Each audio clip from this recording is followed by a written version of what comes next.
morning, my people. When I welcome again to this show, you guys are welcome to the program again, the podcast, Finding Relationship in Church.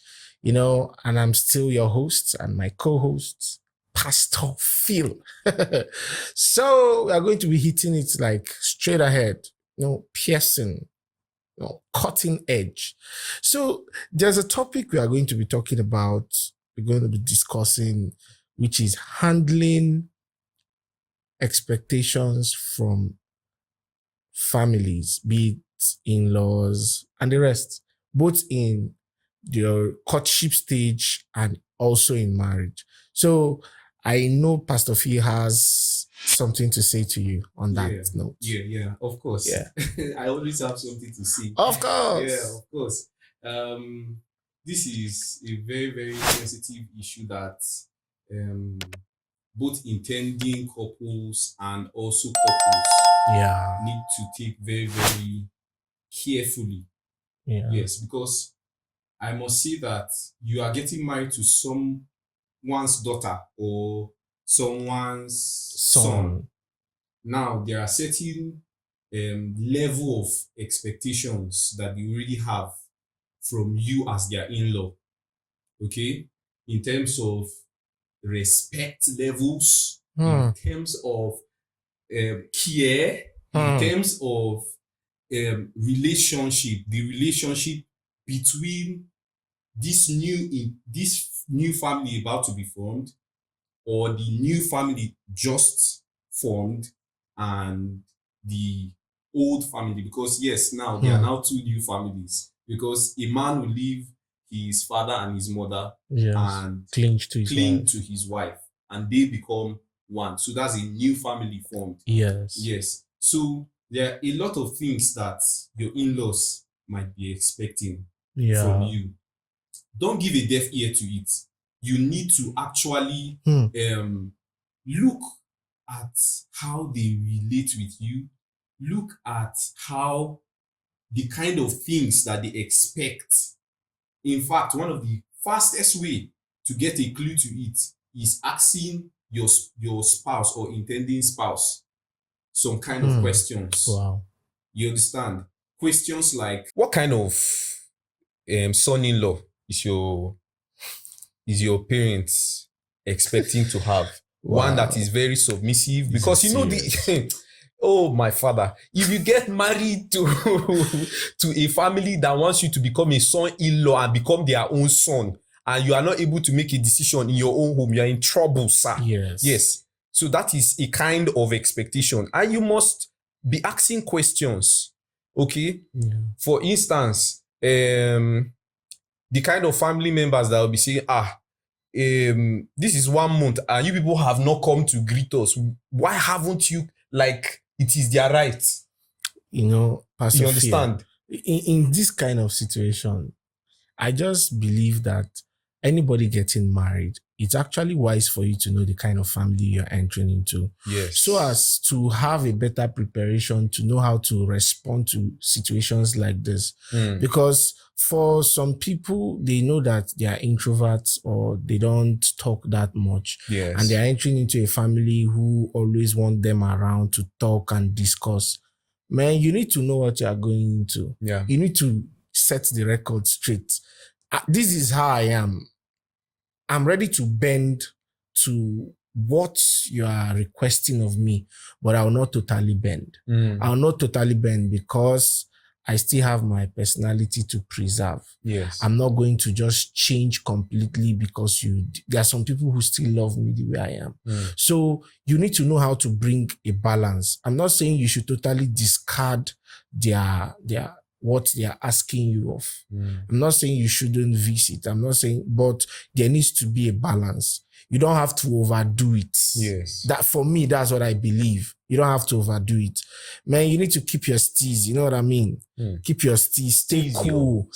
Try as much as possible to communicate with the family, to, go close, because the more you go close, the more you understand the family dynamics. Yes. So the more you understand the family dynamics, the more you understand why some things are playing out the way they are. And that will better put you in a position where you have better response to give. Yes. So I think it's more of a psychological thing. You might not be good with the thing, but because you are getting married, there are some things you need to start accepting. So I am like this, I am like that. No, you have to bend the back sometimes. You have to bend the back. For me, I believe this is one of the ways. You just need to, accept these people because they're actually your family. Yes. They're your family. This, just like what you said, accept that, like the new family and the old family. What I even now got to understand is that your new family and your extended family. Because now the family has now grown larger. You need to know how to accommodate in-laws, be it brother-in-law, sister-in-laws. You need to know how to accept them into your family. You need to know where to draw boundaries because there are actually times you have to draw boundaries because if not, hey, this is serious. See, the truth is that we are going to be taking time to discuss what happens during what you have to look out for during courtship, and we are going to be taking time to review what should take place during marriage because it's two different things. When you are going into courtship, what you are actually doing is survey, and there are some red flags you will see. I'm telling you, it will help you shape how you build your marriage. There are some people that are not talking to their in-laws today, not because their in-laws are evil people. No, it's because their in-laws are too encroaching. They encroach on their space. Just imagine your mother-in-law coming to the house without giving you notice and telling you that she wants to stay for 2 weeks without any pre-information, and you don't even have any plan on ground. And maybe at that point, you're even financially down to be able to cater for more mouths in the home. So these are some of the things you cite during your courtship. You really need to ask questions. You really need to know the kind of people you're getting married. Your lady might be very good, and she might have gone through process of transformation, and regeneration has already played a lot of role in her life, but you can't say the same for the family members. Yes. So you need to look for ways to balance these things up. You are lovable, they love you, you love them, but when it comes to matters that directly affect your marriage, I believe you have to take a stand and speak out so that you place boundaries. Because it's not their marriage, it's your marriage. Yes. And for your marriage to work, there are some very first stance you need to take. So I believe so. Yes, that's true. So, like he has already said, these things, you must put a boundary. You must be able to also adjust. Yes. You understand? Because there are things that you may not just be able to discard. Yeah, of course. Yes, you have to adjust to them. But I think let me talk more from the married side perspective. Yeah, the married man now. Okay, there's a lot on the married side perspective. Yeah. Number one, especially for the man, there are some families you get married into and they want to rule your home. Yeah. Especially for the man. I'm talking from the man's side now. Yeah. A lot of families you marry into, then they want to now rule your home.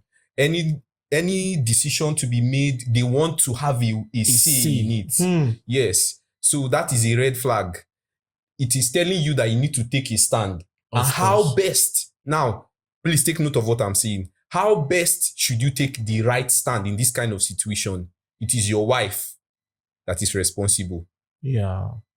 It is your wife that is supposed to go back and say, Mommy, you see this thing that you said, you shouldn't say it to my husband again. Of course. It is your wife that should go back and tell her dad that you see this area, our home is our home, and my husband is the final say.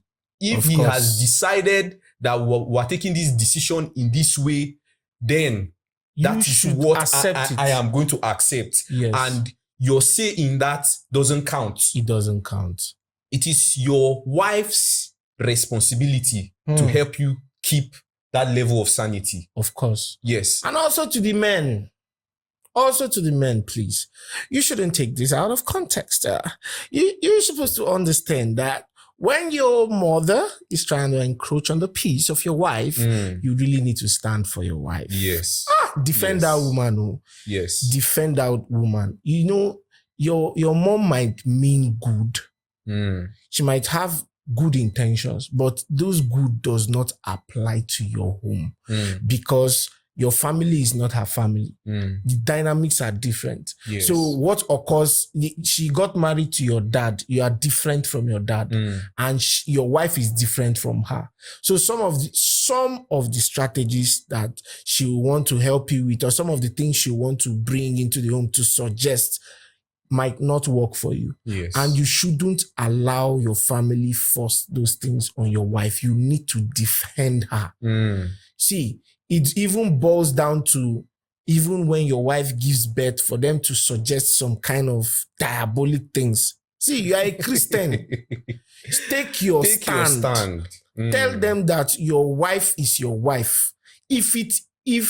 See, you come in peace, but when it amounts to something that is war, I'm telling you, if it means you sending them away, you better send them away, because there is a way your wife will start feeling insecure in her home and you're supposed to be her protector. Yes. And that alone can shatter the peace that once existed.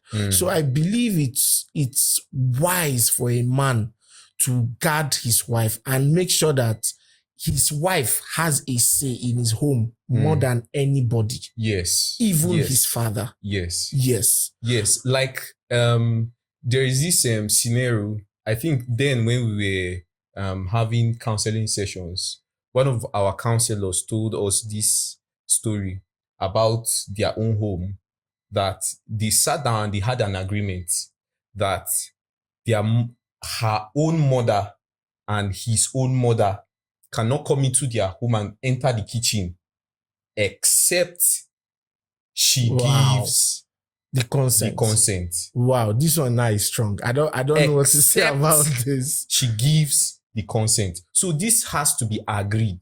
But Pastor Phil, don't you think that is way too edgy? No, it is not.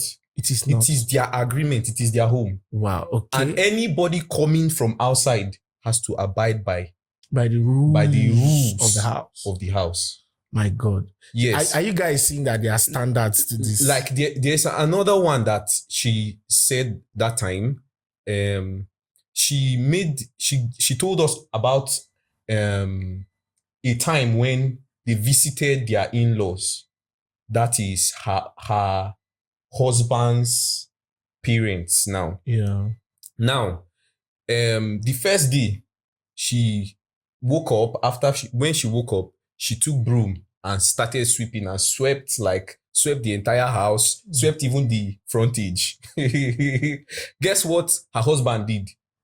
That same day, her husband started sounding it and singing it. My wife is so happy today. Oh, that's why she swept like this. If tomorrow she wake up and refuse to sweep, there's nothing wrong with her. Oh. Nobody should say anything. Oh. My God. This is the hammer on the nail. Yes. So these are some things that as a man, you need to be standing in. The same thing also happens to the wife. If you are now in the space of the wife's parents, it is the wife's responsibility to cover her husband. To cover her husband. Yes. It is the wife's responsibility to cover her husband. Even up to, yes, this is a very sensitive matter.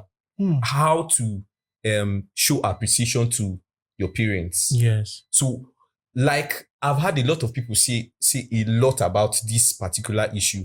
How do you give gifts to your mother-in-law, to your father-in-law, both sides? Yeah. The mother's, the lady's parents and the guy's parents. How do you give gifts? How do you appreciate them? Like, you want to bless them. How do you do it? And most times, I've had a lot of people saying it. If, like, I now as the husband want to give a gift to my own people, I pass it through my wife. Yes. I give it through my wife. That, you don't know what it is doing. What it is actually doing is that it is giving your wife the right perspective before them. The right image. Yes, you are painting the right image to them. We just said my husband discussed to. I said, Kai, it has been long that we blessed you people. So I said, let me give this to you. This is your own, that's the husband's people now. Yes. And it will be your wife giving it. Do you understand? Mm-hmm. Then when it is now the wife's people, it is the husband. Even if it is the wife giving the money, he will say, my husband said I should give you people this money. Yes. And what it is doing in essence is that they feel that, oh, okay. The care is not coming from our daughter. Yes, it is coming from the family. The family. Do you understand? Yes. The same thing for the man's people. The care is not coming from our son. No. Yeah. Our daughter-in-law is also interested in blessing us.